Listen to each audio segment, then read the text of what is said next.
данные тревожные, печальные и местами ужасные. Чем они печальны и ужасны? Тем, что прирост по отношению к предыдущей неделе, то есть, еще раз, это неделя, которая 22 это не прирост. Сейчас. Это не прирост, это изменение. Вот. Росстат. Изменения, у них никогда нет роста. Сейчас. Я постараюсь говорить на росстатовском, пока не получается. Хорошо. Изменения цены. Это серьезно. У Росстата постоянно так. Они вместо роста говорят изменения, если вдруг вы не знали. Изменения. Снижение – это снижение, а рост – это изменение. Так вот, изменение цен на автобензины на неделе, которая 22 июня, точнее, за 7-дневный период, который закончился 22 июня, составил 3%. Это по всем автобензинам. То есть, если мы посмотрим 92-й, 95-й, там будет немножечко другое движение. 98-й и 100-й еще скромнее приросли, но в среднем 3% пункта прироста. За неделю. Но хотя за неделю до того средние цены на 1% пункт выросли. И дизельное топливо на 2,7% пункта выросло. О чем нам это... Да, кстати, а если сравнить с декабрем 2025 года, пожалуйста, еще раз открытая информация, любой желающий может зайти на сайт Росстата, ознакомиться. Так вот, вообще кошмар получается. Почти 9,8 средний прирост. Ужас. А о чем это говорит? Ни о чем. Нет, я понимаю, что как-то бессмысленно пытаться рассказывать о том, что все хорошо. Нет, не все хорошо. Речь не об этом. Речь о том, что эти данные ни о чем не говорят. Поясню. Прежде чем пояснить, давайте средние цены, которые Росстат зафиксировал, покажем, а потом дадим цитатку. Это средние цены по стране по состоянию на 22 июня. 92 это все рубли за литры. То есть 67 рублей 54 копейки, 73 20 копеек, 96 51 копейка, и дизельное топливо 82 рубля 93 копейки. А теперь обширную цитату позволим себе. Если можно, цитату. За период с 16 по 22 июня 2026 года изменение, цен на бензин автомобильный было зафиксировано в 78 субъектах Российской Федерации. Дорогие друзья из Росстата, пожалуйста, пишите рост, не занимайтесь ерундой, пожалуйста. Это за чистоту русского языка, давайте бороться вместе. Более всего, в Республике Дагестан плюс 16,5%, и Чеченской Республике плюс 15,2%. В Москве за прошедший период изменение цен на бензин автомобильный составило 1,9%, в Санкт-Петербурге 0,2%. И теперь ключевое. На наблюдаемых АЗС в Москве бензин марки АИ-92 можно было приобрести по цене от 62 рублей 89 копеек до 88 рублей 90 копеек. Марки АИ-95 от 68,79 до почти 100 рублей. Прекрасно. 98 и выше от 94 рублей до 109 рублей за литр. Что в такой ситуации? Обратите внимание, разница в 92-м бензине больше 25 рублей. То есть хотите, купите на 25 рублей дешевле. Хотите, на 25 рублей дороже. Что в такой ситуации нам дают средние цены? Если математически корректно писать, то надо было писать, что средняя цена 75 плюс-минус 13 рублей. Очень удобно. Такой разброс. Если в процентах, то это, 15% разброс. Что это за статистика-то? 15%, ладно. Это статистика. Зато мы потом видим табличку, плюс 3%. Все пишут, за неделю подорожало на 3%. Постойте. А с точки зрения потребителя, который, допустим, не хочет покупать по 88,90, у него есть возможность купить 62, 64 рубля, что-то ближе к нижней границе? Есть. Есть такая возможность. Собственно говоря, на эти заправки, очереди и выстраиваются. Это крупнейшие федеральные сети. Черно-желтая, красная, голубенькая тоже ожила и тоже начала реализовывать. Нижняя граница приросла за неделю на 10 копеек. Верхняя граница приросла примерно до 15 рублей. Что-то такое. Что это дает потребителю? Что это дает, извините, широкой аудитории, которая видит в сообщениях плюс 3% за неделю? Все, хана. Надо бежать, хватать канистры, хватать... Тем более, что когда ты бегаешь до ближайшей АЗС, там плюс не 3%, там плюс черт-те что и сбоку бантик. А то, что надо пробежать еще 3 квартала, может быть, повезет. Может, повезет. Нет, тут опять же возникает вопрос уже о сервисах, которые бы показывали, об интеграции, допустим, в некоторые наши сервисы, которые навигацией занимаются, функции. Здесь бензин есть, его много или мало. То есть поработайте в этом направлении. Это, так сказать, господам, которые занимаются различными сервисами. А то это нужно. Это нужно прямо сейчас, чтобы люди не выстраивались в какие-то очереди по 200-300 метров на заправку, когда можно проехать еще километр, и там есть заправка. Я лично наблюдал такую картину. Проезжаешь километр, сворачиваешь, тоже на довольно крупную улицу. Заправка, там тоже очередь. 3 машины. Тут 20 автомобилей, там 3.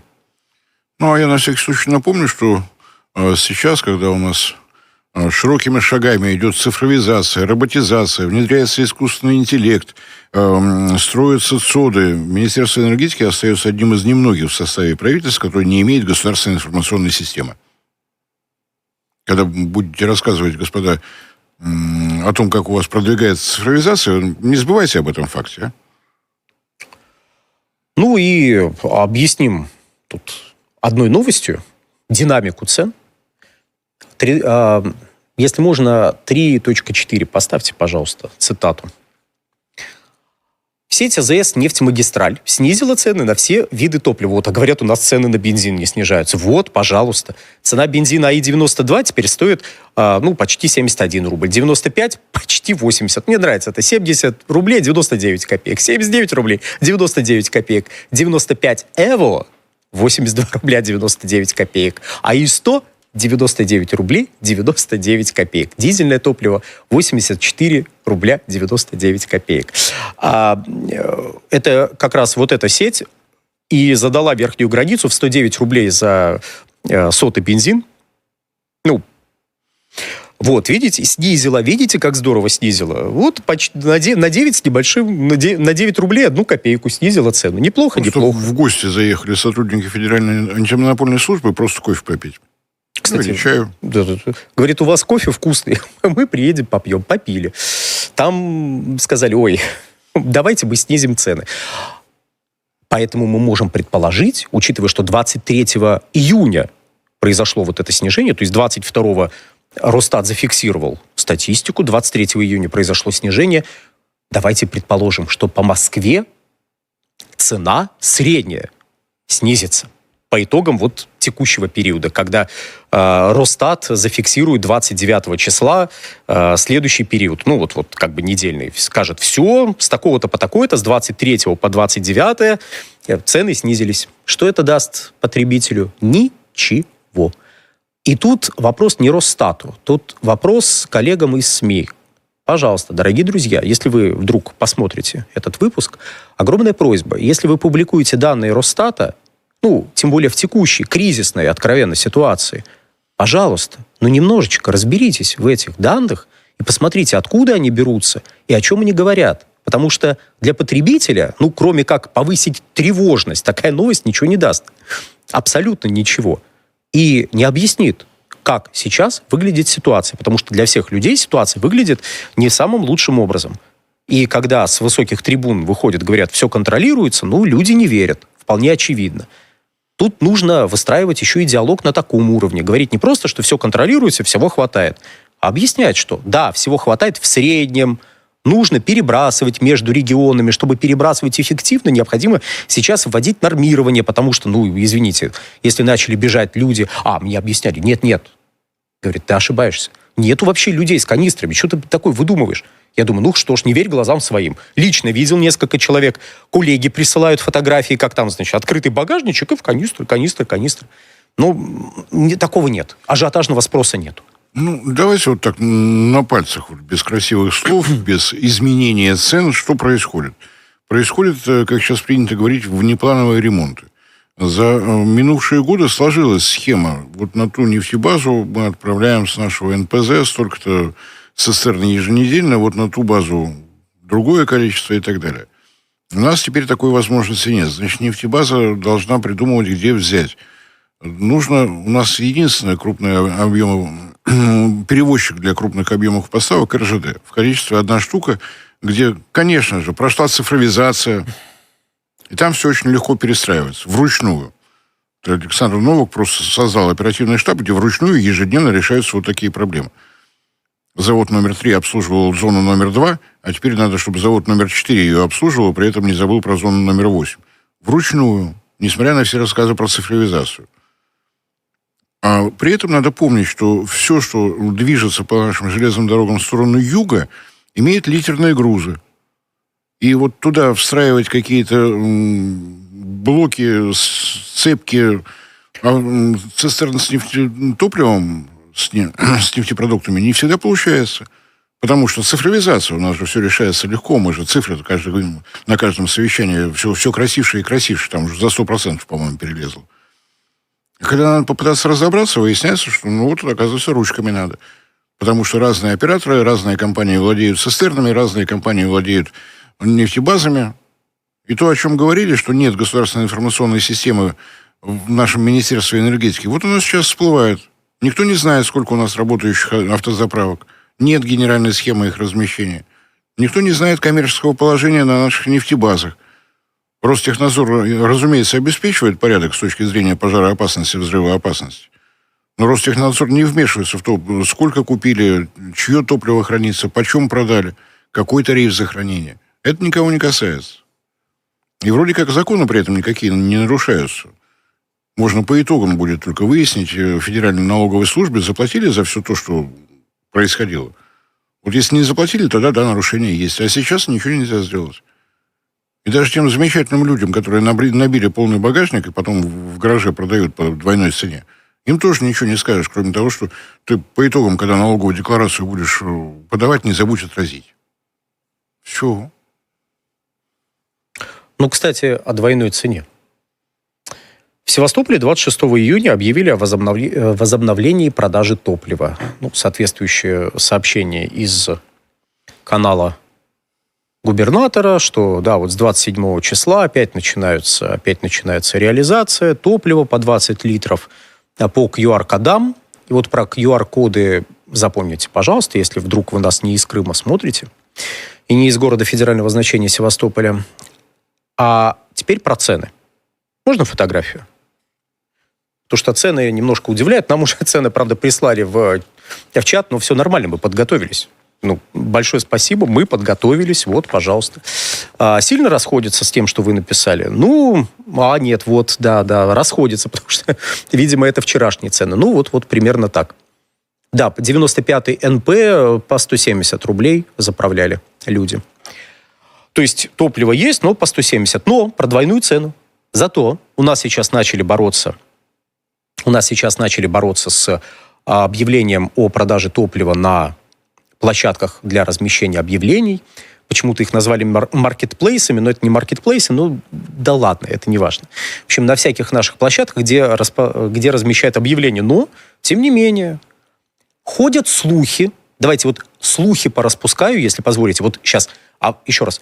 Это слухи, что некоторые недобросовестные люди в местах, где топливо продается по QR-кодам и по 20 литров, продают 95-й бензин по 360 рублей, перепродают бензин по 360 рублей за литр. Наверное, стоит присмотреться, через какие каналы они это делают. Через какие каналы они говорят, да-да, ребята, у меня есть. И тут нам вопрос задают. Есть ли способ насытить бензином Краснодарский край? Люди из Крыма едут к нам с канистрами, у них совсем нет. А тут еще... в общем, да, это тоже вопрос, потому что, ты съездил в Краснодарский край, или в целом покатался по Южному федеральному округу. Там заправки, пожалуйста, ты выехал, там красненькая заправка, проехал чуть дальше, черно-оранжевенькая заправка, еще дальше голубенькую заправку нашел. Красота. Топливо гораздо дешевле.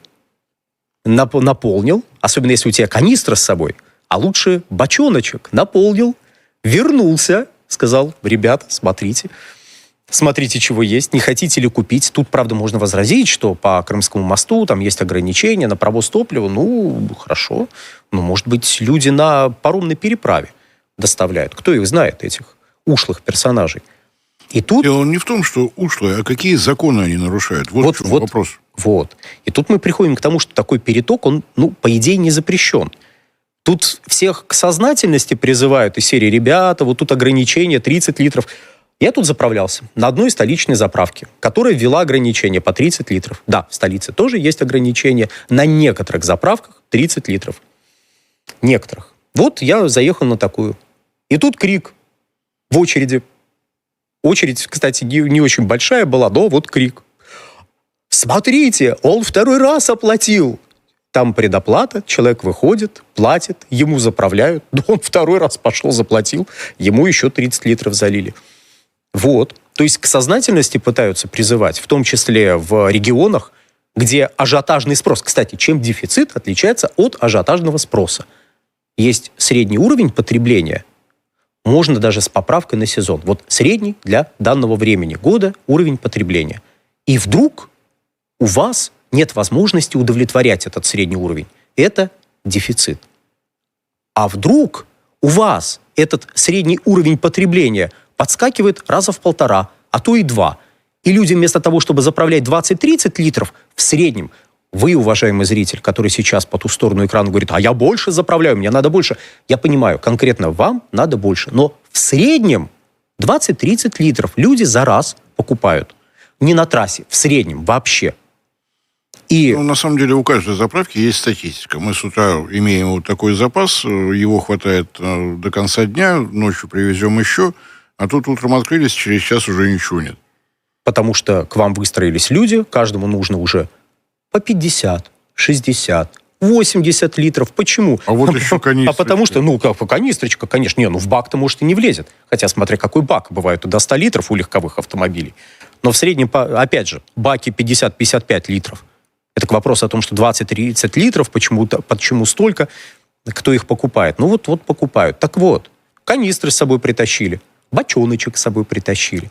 И это хорошо, если канистры, бочоночки подходящие по материалам. Потому что, кстати, давайте так. С канистрочками тоже вопрос. С канистрочками вопрос. Дорогие друзья, вот если вы, конкретно нас сейчас смотрят не только сознательные люди, но какие-нибудь особо ушлые, хитрые и...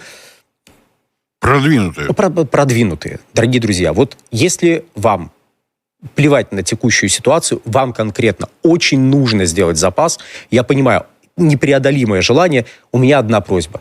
Я думаю, Борис присоединяется. Вообще у всего коллектива огромная просьба.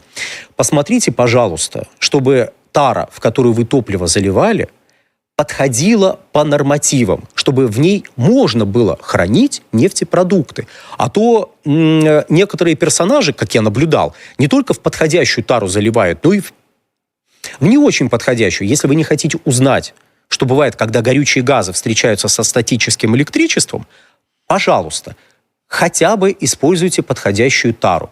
Пожалуйста. В стекло, так, подсказываю, в стекло наливать нельзя. Так. Так вот, у вас возникает ситуация, то, что мы сейчас наблюдаем, и про Краснодарский край, отвечая на эти вопросы, возникает ажиотажный спрос, когда люди думают, надо сделать запас. Кстати, а можно фотографию я присылал, мы можем ее сейчас поставить? Фотографию с тем, чего не бывает. Если можем, то поставьте сейчас. Если нет, буду так вещать без изобразительных материалов. Нет, ладно, сейчас уже тогда, фотография. Коллега сегодня присылает, заправочка. Стоят мужики, общаются. У мужиков, багажник открытый, в багажник просто понапихано несколько канистр. Но такого не бывает. Конечно, все сознательные, их просто зверски ограничивают, а люди ажиотажный спрос не создают. Люди лапочки и всегда поступают мудро и правильно. Так вот, можно дойти до того, что для возвращения к средним уровням потребления, к средним уровням спроса, придется и в других регионах вводить QR-коды. Опять же, не потому, что топлива нет вообще, а потому что ажиотажный спрос конкретно здесь мешает выстраивать логистику. Есть ли проблемы? Очевидно, есть проблемы. Есть ли способы решения этих проблем? Да, первое – это выстраивание логистики новой. С учетом проблем. Вот то, о чем сейчас Борис говорил. С такого-то предприятия в другую зону теперь нужно перебрасывать топливо. Зона это дальше. Раньше с этого предприятия туда не возили или возили гораздо меньше. Сейчас нужно везти. Но чтобы не оголить вот этот рынок, нужно на него тоже отправить топливо. А тут умные люди, умные, талантливые, замечательные, приезжают с бочоночком, канистрочками. Залили и повезли куда-нибудь перепродавать. Но, конечно, объявлений нигде нет, и топливо не перепродают. К вопросу, какие нормы нарушают? Возможно, примут какой-то закон, и это окажется нарушением каких-то норм. Вы, дорогие друзья, дождетесь. Александр нервничает, потому что он сам автовладелец. Я не нервничаю. У меня сосед в подъезде вчера пригласил на обед. Он гречку доел ковидовскую. Не знаю, почему вспомнил.